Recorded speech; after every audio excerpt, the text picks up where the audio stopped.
پرانے زمانے کی بات ہے، بغداد کے ایک گاؤں میں ایک بوڑھا آدمی رہتا تھا جس نے اپنی زندگی کے 80 سال گزارے تھے، لیکن بڑھاپے کی وجہ سے وہ اکثر بیمار رہتا تھا۔ یوں کہیے کہ وہ اپنی زندگی کے آخری لمحات گزار رہا تھا، اور ایک عاجز خادم تھا جس کی دانائی بہت مشہور تھی، لیکن کہتے ہیں کہ چراغ تلے اندھیرا ہوتا ہے۔ کچھ ایسا ہی حال اس بوڑھے آدمی کے ساتھ بھی ہوا۔ اس کے 5 بیٹے تھے، ان میں سب سے بڑا یونس تھا جو ایک ذمہ دار تھا، زمین کو ناپتا، فصلوں کی نگرانی کرتا، لیکن جب وہ گھر لوٹتا تو بیوی بچوں میں مگن ہو جاتا اور باپ کی زیادہ پرواہ نہیں کرتا تھا۔ جب بھی یونس شام کو تھکا ہارا کھیتوں سے واپس آتا، اس کا بوڑھا باپ خاموشی سے بیٹے کی تھکن کو محسوس کرتا۔ کچھ دن بعد بوڑھے آدمی نے یونس کے رویے میں تبدیلی محسوس کی۔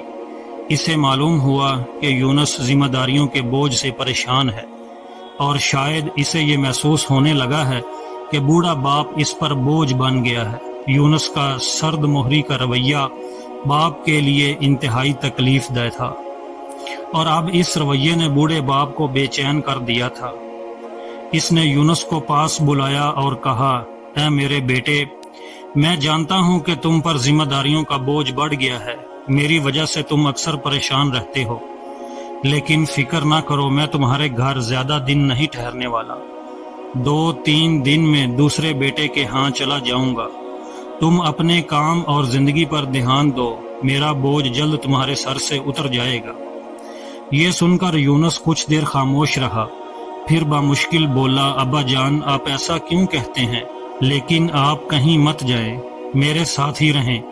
یونس تو چلا گیا اور بوڑھا آدمی اپنے خیالوں میں گم ہو گیا۔ وہ یونس کے گھر سے رخصت ہو کر دوسرے بیٹے عمر کے ہاں چلا گیا۔ عمر ایک کامیاب تاجر تھا اور دولت کی کوئی کمی نہ تھی۔ پورے شہر میں لوگ اسے عزت کی نگاہ سے دیکھتے تھے، مگر عمر کے لیے تجارت کی مصروفیات باپ سے کہیں زیادہ اہم تھی۔ جبکہ عمر کی بیوی تو سسر کو بالکل نظر انداز کرتی تھی، بات تک نہ کرتی تھی۔ جب بیٹا کچھ نہ کہے تو بہو کہاں کچھ بولے گی۔ غریب بوڑھا سارا دن کمرے کے ایک کونے میں چپ چاپ بیٹھا رہتا۔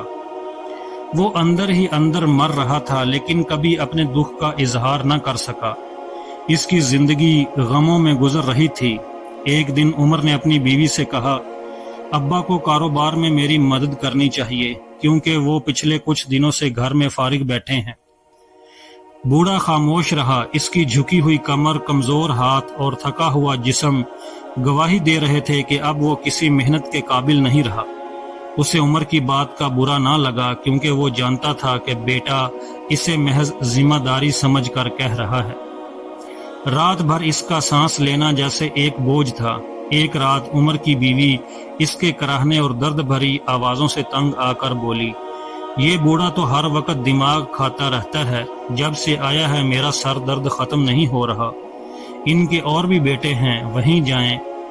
عمر بھی بیوی کی باتوں سے پریشان ہو گیا۔ اس نے اپنے بوڑھے باپ سے کہا، ابا جان، آپ ہر وقت روتے رہتے ہیں، میرے پاس اتنا وقت نہیں کہ آپ کی دوا لے آؤں، سارا دن کاروبار میں گزر جاتا ہے۔ اگر آپ شکایت نہ کریں تو میرے پاس ایک مشورہ ہے، آپ کسی اور بیٹے کے پاس چلے جائیں، وہاں آپ کا علاج بھی ہو جائے گا اور آپ سکون سے بھی رہیں گے، علاج کا خرچہ میں دے دوں گا۔ ان الفاظ نے بوڑھے باپ کی خودداری کو ایک اور زخم دیا۔ محبت اور توجہ کے بجائے عمر نے محض ایک ذمہ داری کا ذکر کیا۔ وہ عمر کا گھر بھی چھوڑ گیا اور اپنے تیسرے بیٹے سلمان کے ہاں چلا گیا۔ سلمان ایک محنتی کسان تھا جو کسی دوسرے کی زمین پر کام کرتا اور ماہانہ اجرت پر گزر بسر کرتا۔ وہ اپنے والد کی عزت کرتا تھا، مگر اس کے پاس بھی وقت کی کمی تھی۔ وہ اپنی بیوی اور بچوں میں مصروف رہتا۔ اس کے بوڑھے باپ کی بیماری اور دل کا دکھ کبھی اس سے چھپا نہیں تھا، لیکن اس کی بیوی اکثر بچوں کو سسر کے پاس بٹھا دیتی اور ان کے بڑھاپے کا مذاق اڑاتی۔ سلمان پوری رات سکون سے سوتا، جبکہ بوڑھا آدمی کبھی پانی کے لیے ترس کر روتا رہتا، باپ کی حالت روز بروز بگڑتی گئی اور آخر کار اگلے دن وہ وہاں سے بھی رخصت ہو گیا۔ کہا جاتا ہے کہ جب والدین بوڑھے ہو جاتے ہیں تو بچے کہتے ہیں ابا رہنے دو، آپ ان باتوں کو سمجھ نہیں سکتے۔ اس بار بوڑھے آدمی نے فیصلہ کیا کہ وہ اپنے چھوٹے بیٹے اویس کے پاس جائے گا۔ اویس شروع میں اچھا انسان تھا، مگر شادی کے کچھ دنوں بعد وہ ایک چالاک اور لالچی شخص بن چکا تھا۔ ظاہر میں اس نے والد کی آمد پر خوشی ظاہر کی، لیکن وہ خوشی محض لالچ کی وجہ سے تھی۔ جب اویس کو معلوم ہوا کہ اس کے بوڑھے والد کے پاس اب کوئی دولت نہیں بچی، تو اس نے بھی باپ کو نظر انداز کرنا شروع کر دیا۔ اس کی بیوی بھی سسر کو بوجھ سمجھتی اور ان کی خدمت کرنے کے بجائے انہیں اذیت سمجھتی۔ کاروبار میں الجھا ہوا اویس اپنے باپ کی حالت پر بالکل بھی توجہ نہیں دیتا تھا۔ اس دوران بوڑھے آدمی کی صحت تیزی سے بگڑنے لگی اور جسم میں جیسے جان باقی نہ رہی۔ جب اس نے علاج کی خواہش ظاہر کی، اویس نے بھی انکار کر دیا اور کہا ابا آپ یہاں اب نہیں رہ سکتے، میرے پاس وقت نہیں کہ ہر وقت آپ کا خیال رکھوں، آپ کسی اور بیٹے کے پاس چلے جائے۔ بے بسی سے مجبور ہو کر بوڑھے آدمی نے فیصلہ کیا کہ اب وہ اپنے سب سے چھوٹے بیٹے عابد کے پاس جائے گا۔ اگلے دن وہ نکل پڑا اور عابد کے گھر پہنچا۔ عابد تھوڑا بہت کماتا تھا مگر اپنے باپ کے لیے دوا خریدتا، گھر کا خرچ سنبھالتا اور اس کی بیوی بھی نہایت نیک دل تھی۔ اس نے بھی سسر کی خوب خدمت کی۔ بوڑھے آدمی نے جب عابد اور اس کی بیوی کی محبت اور عزت دیکھی تو دل سے خوش ہوا اور ان کے لیے دعا گو ہو گیا۔ وقت گزرتا گیا اور بوڑھا خوشی سے عابد کے گھر رہنے لگا۔ محبت واپس لوٹ آئی اور وہ دل سے شرمندہ تھا کہ آخر کار اسے وہ عزت ملی جس کا وہ ہمیشہ سے حقدار تھا۔ آخری دن آ گئے اور وہ سخت بیمار پڑ گیا۔ عابد اس کی حالت دیکھ کر اکثر روتا۔ وہ اپنے باپ کو بوجھ نہیں بلکہ اصل معنوں میں باپ سمجھتا تھا۔ اس کے دل میں باپ کے لیے بے پناہ محبت اور عزت تھی اور وہ ہر ممکن خدمت کرتا۔ باپ کی آخری سانسوں میں عابد کے آنسو اور فکر اس کے لیے راحت کا سبب بنے۔ ایک دن اس نے کہا اے میرے بیٹے، اب میرے دن ختم ہونے والے ہیں، اللہ تمہیں ہمیشہ خوش اور آباد رکھے، جیسا کہ تم نے میری خدمت کی اور میرا دل جیت لیا۔ عابد نے افسردہ لہجے میں کہا ابا اللہ کرے آپ ہمیں چھوڑ کر نہ جائیں، آپ کے بغیر ہم کیسے جئیں گے؟ بزرگ مسکرائے اور کہا بیٹے یہ حق کا راستہ ہے، ہر چیز کو فنا ہونا ہے، مجھے بھی اپنے حقیقی خالق کے پاس جانا ہے۔ عابد نے پھر پوچھا ابا کیا آپ مجھ سے خوش ہیں؟ میں وہ خدمت نہ کر سکا جس کے آپ حقدار تھے۔ بیوی بھی کم عقل ہے مگر اگر دل میں کوئی گلہ یا شکایت ہو تو بتائیں۔ بوڑھے نے کہا بیٹا میں تم سے بہت خوش ہوں، یہ ایک امانت ہے۔ میں نے اپنی زندگی میں تم سے 5 بیٹوں کا امتحان لیا مگر کامیاب صرف تم ہوئے۔ اب میں تمہیں انعام دینا چاہتا ہوں۔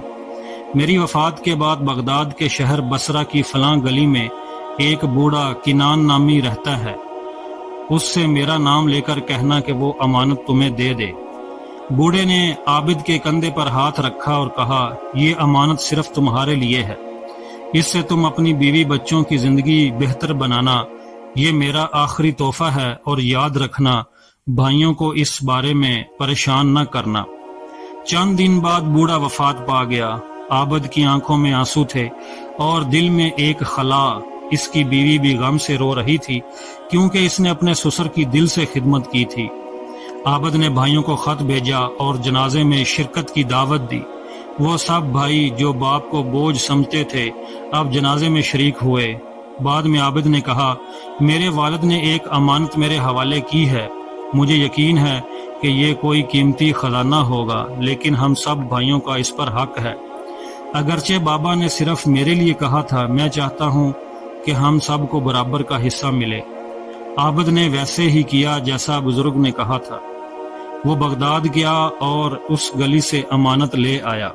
یہ امانت مشہور بازار کی کئی قیمتی دکانوں کے کاغذات اور مال کے زیورات اور کئی دیناروں پر مشتمل تھی۔ عابد نے اپنی ایمانداری ثابت کرتے ہوئے سب بھائیوں کو برابر حصہ دیا، پھر اپنی محنت اور والد کی دعا سے دوبارہ زندگی کی گاڑی چلائی، مگر وقت نے اپنی حقیقت جلدی دکھا دی۔ کچھ ہی مہینوں میں ایک بھائی کاروبار میں بری طرح پھنس گیا، دوسرا جو عیاشی کا عادی تھا چوری میں پکڑا گیا۔ بادشاہ نے اسے قید کا حکم دیا اور اس کی زندگی کا سارا نظام برباد ہو گیا۔ دوسری طرف عابد نے محنت، دیانتداری اور والد کی دعا سے شہر میں کپڑے کا بڑا کاروبار شروع کیا۔ دور دراز سے عمدہ کپڑا خرید کر بغداد کے بازار میں فروخت کرتا اور خوب کماتا۔ وقت کے ساتھ اس کا نام پورے شہر میں مشہور ہو گیا۔ ایمانداری، باپ کی دعا اور مسلسل محنت نے اسے ترقی کی راہ پر ڈال دیا، یہاں تک کہ اس نے اپنے بھائیوں کی بیچی ہوئی دکانیں خریدنی شروع کر دیں اور آہستہ آہستہ وہ پورے بازار کا اکیلا مالک بن گیا۔ عابد جو ایک نرم دل اور محنتی انسان تھا، بھائیوں کی مدد کرتا اور انہیں خالی ہاتھ نہ لوٹاتا۔ یہ اخلاق وہی تھے جو باپ نے سکھائے تھے۔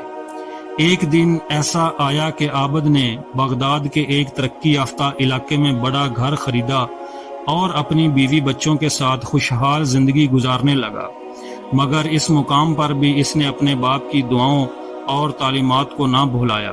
ایک دن اس نے والد کی قبر پر فاتحہ پڑھی، ان کی مغفرت کے لیے دعائیں کی اور واپس چلا گیا۔ پیارے دوستو، میں تمام والدین سے درخواست کرتا ہوں کہ اپنے بچوں کی ایسی تربیت کریں کہ وہ نہ صرف والدین کا سہارا بنے بلکہ زندگی کی مشکلات کو بھی دانش مندی اور صبر سے جھیل سکیں۔ اور آج کے بچوں سے گزارش ہے کہ وہ کبھی بھی والدین کو بوجھ نہ سمجھیں، کیونکہ جیسا سلوک آپ والدین سے کریں گے ویسا ہی آپ کے بچے آپ سے کریں گے۔ جیسے والدین کی دعا انسان کی دنیا و آخرت دونوں میں کامیابی کا ذریعہ بن سکتی ہے، ویسے ہی ان کی بد دعا انسان کو دنیا و آخرت میں ذلیل کر سکتی ہے۔ اللہ ان تمام والدین کو جنت نصیب کرے جو اس دنیا سے رخصت ہو چکے ہیں۔ پیارے دوستو، اگر آپ کو ہماری یہ کہانی پسند آئی ہو تو اسے لائک کریں، ہمارے چینل کو بھی سبسکرائب کریں اور اس کو اپنے دوستوں کے ساتھ بھی شیئر کریں۔